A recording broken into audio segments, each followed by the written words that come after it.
Muy buenas noches, chicos. El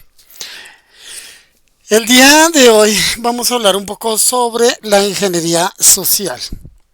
Y la ingeniería social, pues básicamente lo que nos trata es cómo, digamos, se manipula, ¿cierto? Es esa manipulación humana enfocada a ataques cibernéticos, ¿cierto? Aquí vamos a revisar ejemplos y todo el tema de prevenciones, pues para que no nos afecte, ¿cierto? Entonces, aunque nosotros no lo queramos, eh, aunque no lo queramos reconocer, la ingeniería social es un conjunto de técnicas, ¿cierto? De manipulación psicológica que son utilizadas para engañar a las personas y lograr que revelen información confidencial, realizar pues acciones no deseadas y que concedan esos accesos no autorizados. A diferencia de aquellos ataques que son puramente técnicos, ¿cierto? La ingeniería social explota la vulnerabilidad humana, que suele ser el eslabón más débil de la cadena en la seguridad de cualquier organización. Se estima que actualmente el 70% de los incidentes de seguridad pues, están involucrados con algún componente de ingeniería social. En esta presentación, pues lo que vamos a hablar son sobre esas técnicas de ingeniería social, eh, donde pues vamos a hablar de diferentes ataques como el phishing, el vishing, el baiting, ¿cierto? Y cada una de estas técnicas será explicada con ejemplos concretos, con casos reales y proporcionar métodos para realizar pruebas controladas de ingeniería social. Esto pues en entornos autorizados y pues lo importante es que adopten medidas de prevención y de concientización, porque recuerden que el mejor antivirus pues termina siendo uno mismo, ¿verdad? Entonces, continuemos. Ah, aquí vamos a hacer una pequeña definición de qué es la ingeniería social. La ingeniería social es una disciplina que estudia y aplica técnicas de manipulación psicológica para influir en el comportamiento humano, ¿cierto? Generalmente con fines maliciosos en el contexto de la ciberseguridad, ¿cierto? Los ingenieros sociales, ¿sí? O los atacantes, ¿cierto? Utilizan técnicas como la suplantación de identidad, la creación de escenarios de urgencia o miedo, ¿cierto? El abuso de autoridad percibida y la explotación de la confianza natural de las personas, pues para obtener información sensible como credenciales de acceso, datos bancarios, información corporativa, confidencial, accesos físicos a instalaciones restringidas, en fin. ¿Cierto? Entonces, esto es un aspecto fundamental en la ingeniería social y es que no requiere conocimientos técnicos avanzados para ser efectiva. Entonces, un atacante eh, con habilidades básicas de comunicación, de persuasión, puede tener más éxito que un hacker, ¿cierto? Con amplios conocimientos técnicos. Por esto, la ingeniería social es considerada el ataque de bajo costo, ¿cierto? Entonces, y es supremamente efectivo en temas de ciberseguridad, ¿sí? Eh, Permíteme un momento. Creo que esto requiere de un poquito más de aso. Creo que así se ve mejor, ¿cierto? Eh, los ingenieros sociales, ¿cierto? Explotan principios psicológicos con el tema de la reciprocidad. Eh, Cuando hablamos de reciprocidad es como sentirse en deuda, sentirse identificados con cierta situación, ¿cierto? También con el tema de la escasez, crear una sensación de oportunidad única eh, o de autoridad, fingir ser una figura de poder, o también la concientización, ¿cierto? Aprovechar compromisos previos, la simpatía, generar como esa afinidad, ¿cierto? Y la prueba social, hacer creer que otros ya actuaron de esa manera. Entonces, esos principios psicológicos explotados en la ingeniería social, pues están dados en estos factores, ¿cierto? En la autoridad, en la urgencia, en el miedo, en la confianza, en la reciprocidad, en la curiosidad también, ¿cierto? En la simpatía, ¿cierto? Con respecto a ciertos temas. Entonces, vamos a ver qué es el phishing. Nosotros ya habíamos hablado que el phishing es una técnica de ingeniería social más común y pues consiste en el envío de correos electrónicos fraudulentos que aparentan provenir de fuentes legítimas, ¿cierto? ¿Como cuáles? Como, no sé, bancos, eh, servicios públicos, proveedores de esos servicios, ¿cierto? Incluso a veces de donde trabajamos, ¿cierto? En ocasiones creemos que son correos de donde trabajamos, ¿sí? El objetivo, pues, es engañar a la víctima para que haga o lo haga de manera inconsciente, darle clic, ¿cierto? A diferentes elementos como enlaces maliciosos, ¿cierto? En ocasiones cuando se da clic a esos enlaces, pues descargan un archivo infectado y también como crearles como ese lugar web, ¿sí? En donde pues ingresan pensando que son esos sitios reales, pero verdaderamente son sitios falsos y allí se introducen diversos se ingresan las credenciales de acceso, ¿cierto? Los correos de phishing pueden crear una sensación de urgencia o miedo. Su cuenta será suspendida, puede ser uno de esos mensajes, ¿cierto? O ha habido un intento de acceso no autorizado, otra que su paquete no puede ser entregado, bueno, en fin, cosas como esta, ¿cierto? Entonces voy a poner un ejemplo de un phishing en donde pues hay un correo, dice acceso no autorizado detectado y este es desde soporte banco ETITC, ¿cierto? Entonces, viene con un dominio, ¿cierto? Muy parecido al de la ITC, pero pues la ITC no tiene bancos, ¿cierto?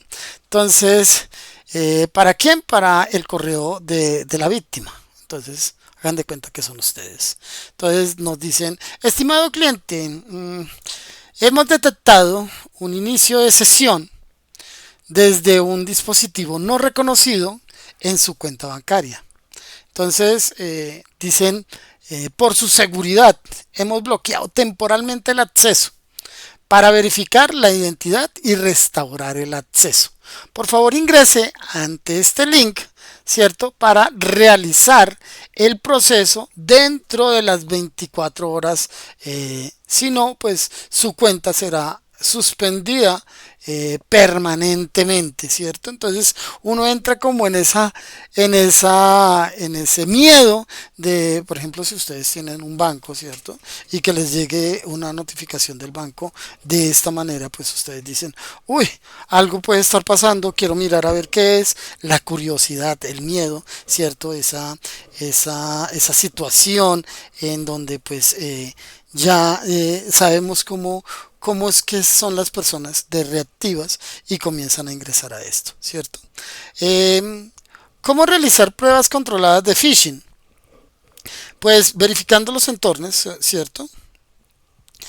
Utilizar herramientas, crear campañas, ¿cierto? Simuladas del phishing al interior de las empresas o así a diversas partes interesadas correspondientes a lo que nosotros, en lo que estamos asociados. Por ejemplo, los bancos, ustedes han visto que han creado pautas publicitarias, ¿cierto? Al momento en que ustedes ingresan en sus apps o las mandan al correo diciéndoles cómo prevenir este tipo de cosas, ¿cierto? Entonces, así es como posiblemente se puedan controlar esas acciones de phishing. Sin embargo, pues todavía las personas caen en esto, ¿sí?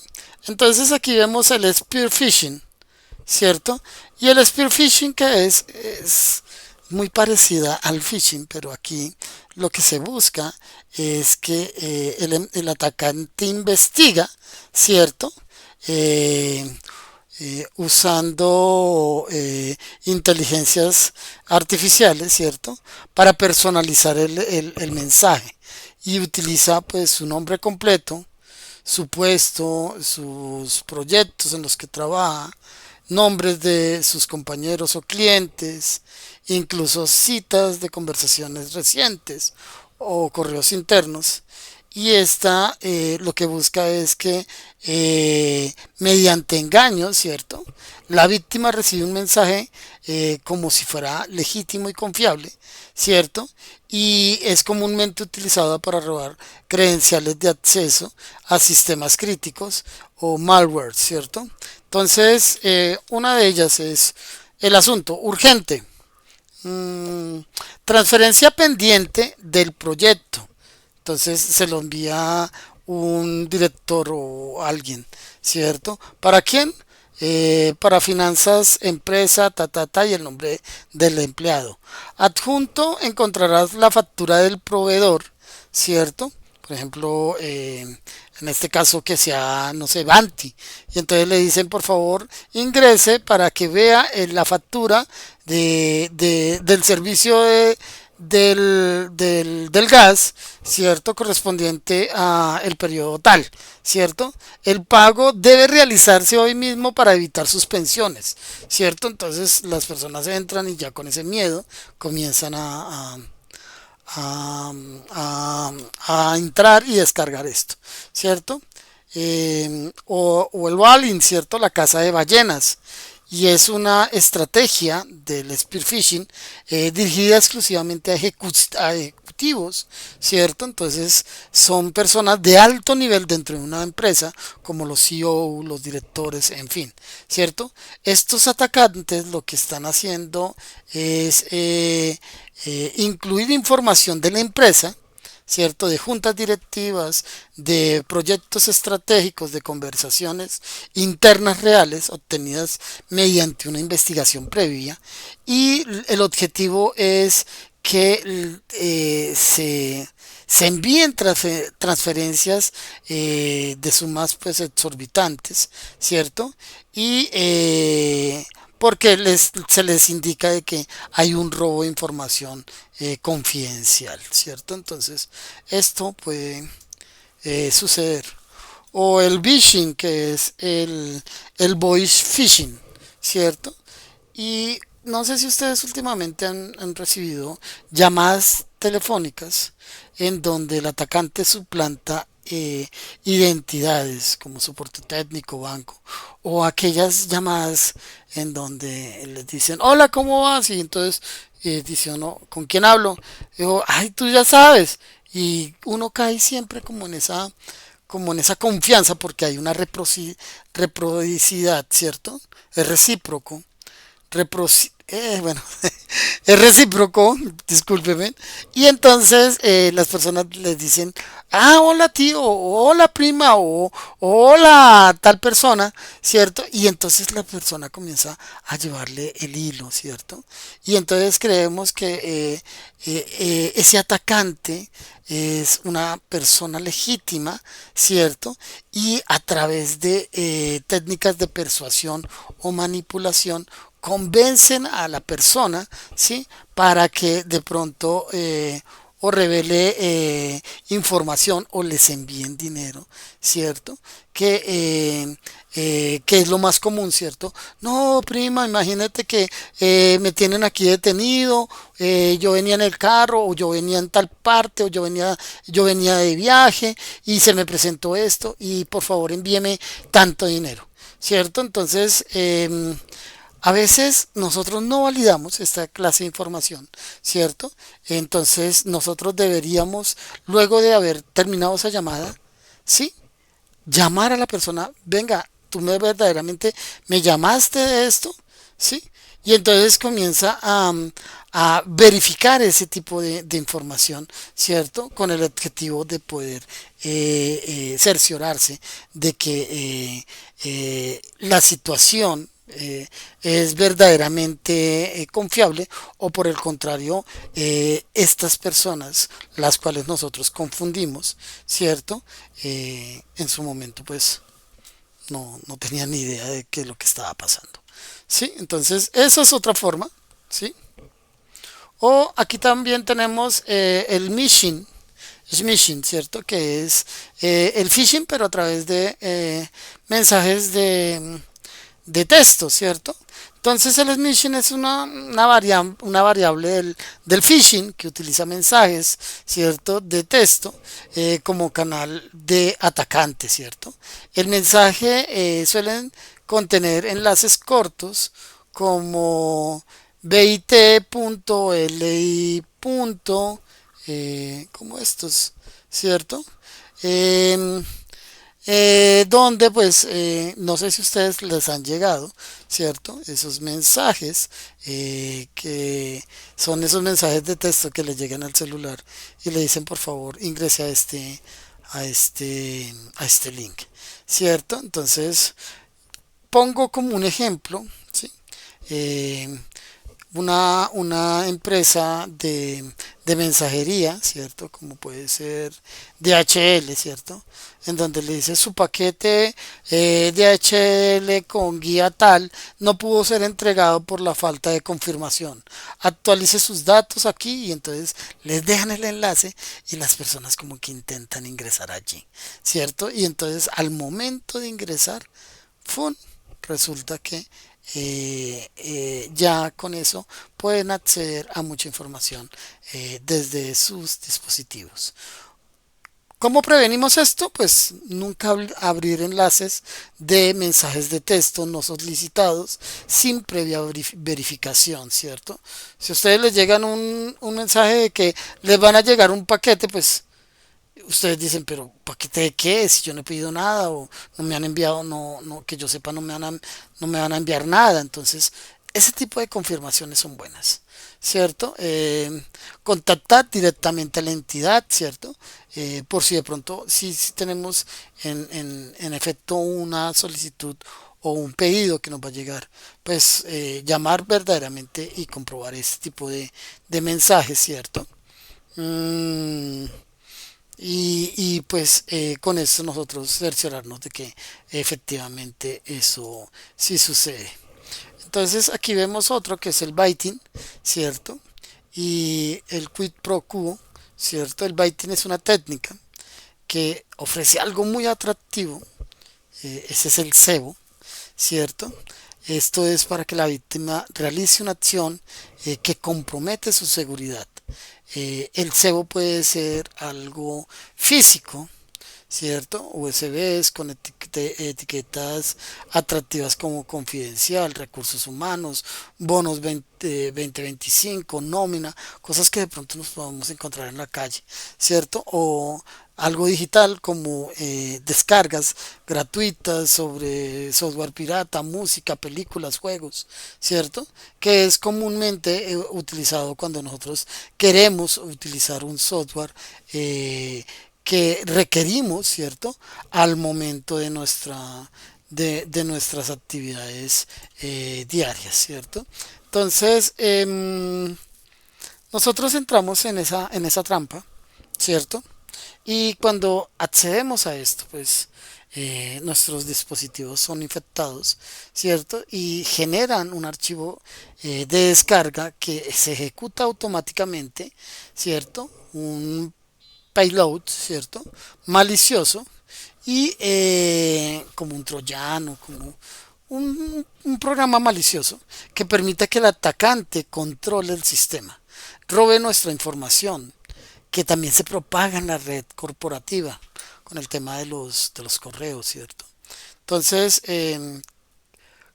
¿cómo es un ejemplo? El ejemplo es el atacante prepara pues un cebo, ¿cierto? O una USB con malware, ¿cierto? Con una frase atractiva como confidencial RH o bono anual, cosas así, ¿cierto?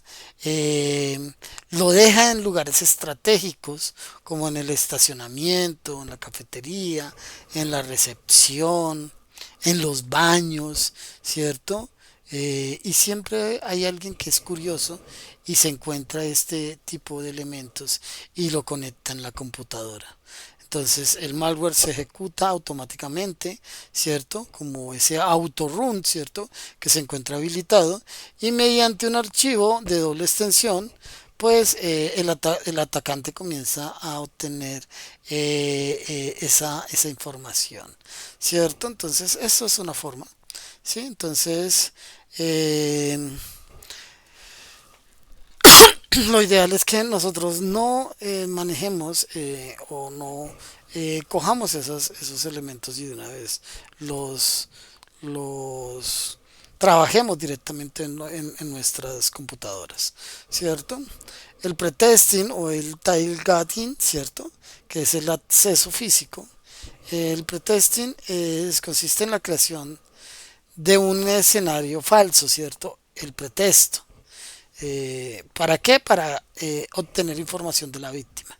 Entonces el atacante se hace pasar por alguien con autoridad o necesidad legítima, como un auditor, un investigador interno, un nuevo empleado, un proveedor, un cliente, cierto, importante, mediante una historia cuidadosamente elaborada, cierto, que convence a esta víctima a revelar información necesaria, ¿cierto? Y aquí es donde se viola la política de seguridad de la empresa, ¿cierto? Entonces, para hacerlo, pues se requiere de una investigación previa de la organización, de su cultura, de la forma en que se habla, ¿cierto? Internamente y de sus procedimientos para que la historia sea creíble, ¿cierto?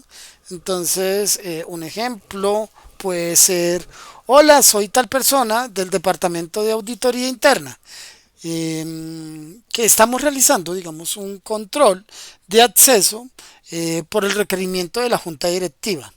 Entonces, se necesita que usted se confirme su usuario y le dan un usuario y tiene permisos de administrador en el sistema tal, ¿sí? Podría verificarlo en este momento y entonces las personas dicen, sí, déjeme revisar y ya verifico y tiene los permisos de administrador. El atacante dice, perfecto, gracias por su colaboración y ahí comienzan a darle la información y ahí es cuando toman esa información y la emplean para fines diferentes, ¿cierto? El tailgating, ¿cierto? El de colarse detrás de alguien es una técnica de acceso físico no autorizado. ¿Y cómo es colarse detrás de alguien?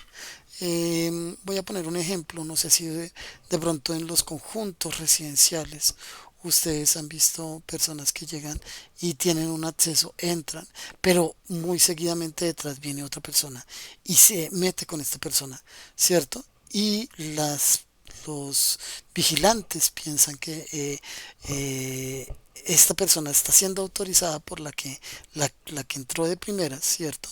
Sin preguntar, porque pues físicamente es como si estuvieran ambos, ¿cierto?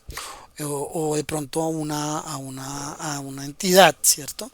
Que al momento de entrar, directamente detrás, ¿cierto? Y esto pues llega a lugares o áreas restringidas sin credenciales, ¿cierto? Entonces, cuando pasa esto, pues comienzan a simular como situaciones como de pronto que llevan un paquete pesado o algo, ¿cierto? Inmediatamente se ingresa físicamente a estas instalaciones, ¿cierto? Entonces, esto es otra forma, ¿cierto? De poder ingresar de manera fraudulenta a ciertos lugares, ¿cierto? Técnicas avanzadas y herramientas, ¿cierto? Los ingenieros sociales profesionales y los equipos de Red Teams, ¿cierto? Utilizan herramientas especializadas pues para automatizar y potenciar sus ataques de phishing en ingeniería, en ingeniería social, ¿cierto?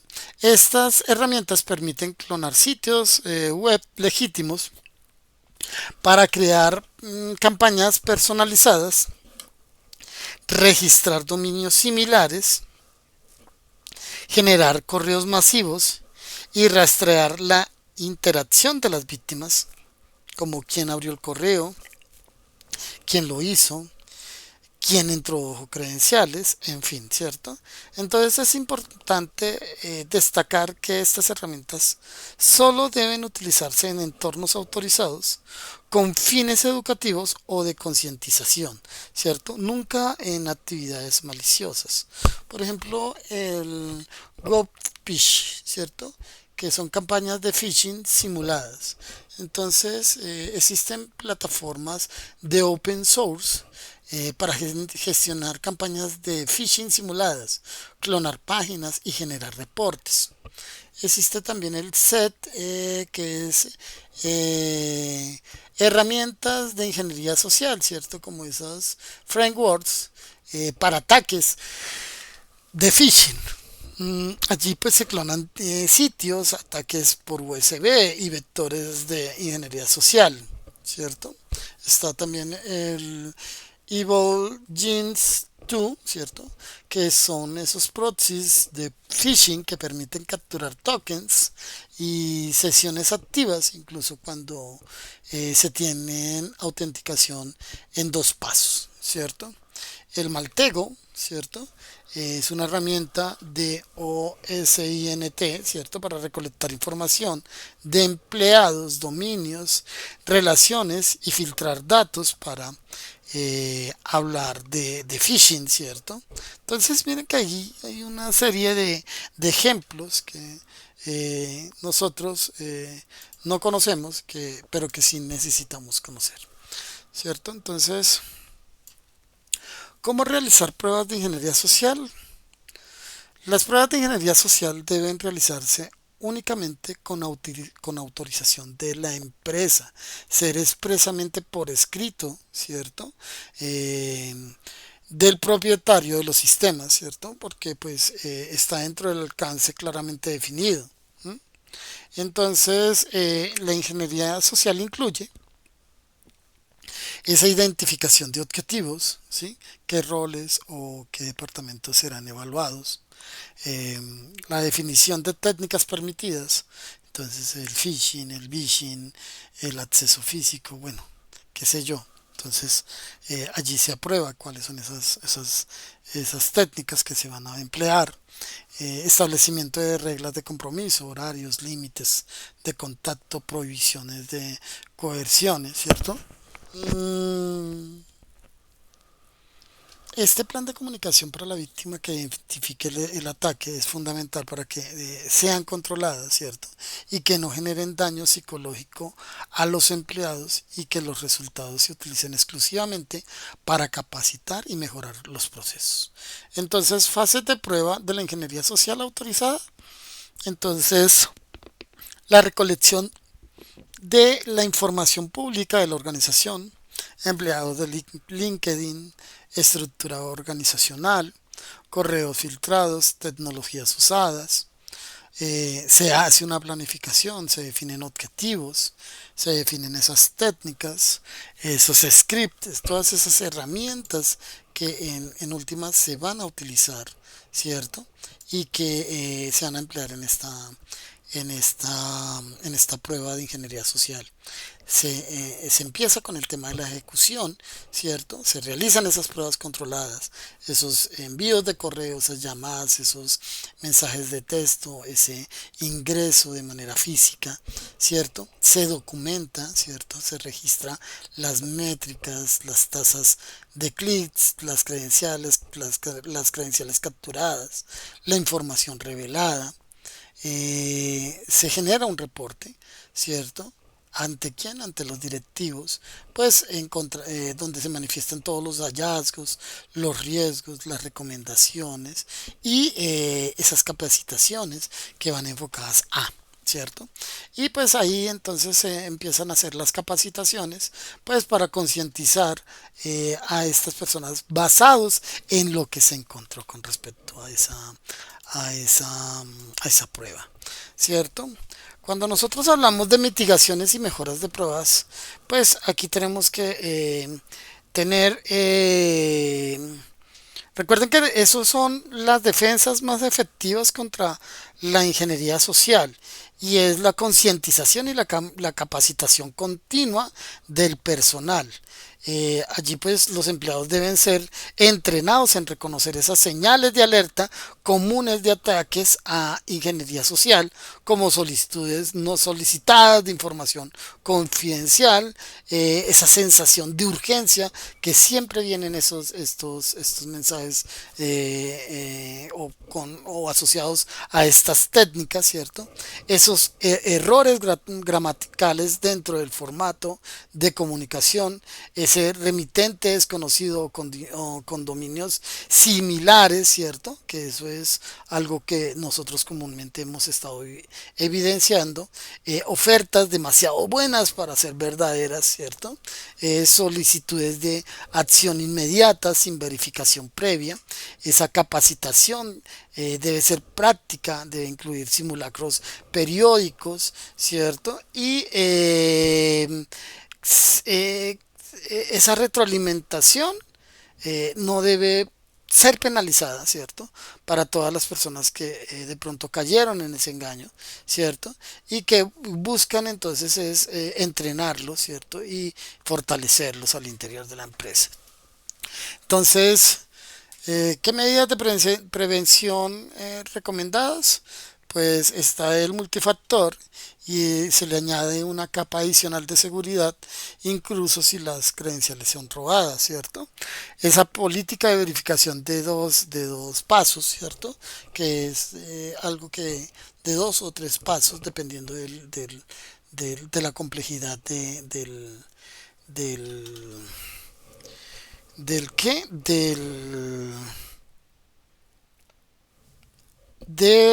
ay, se me fue, del software empleado, ¿cierto?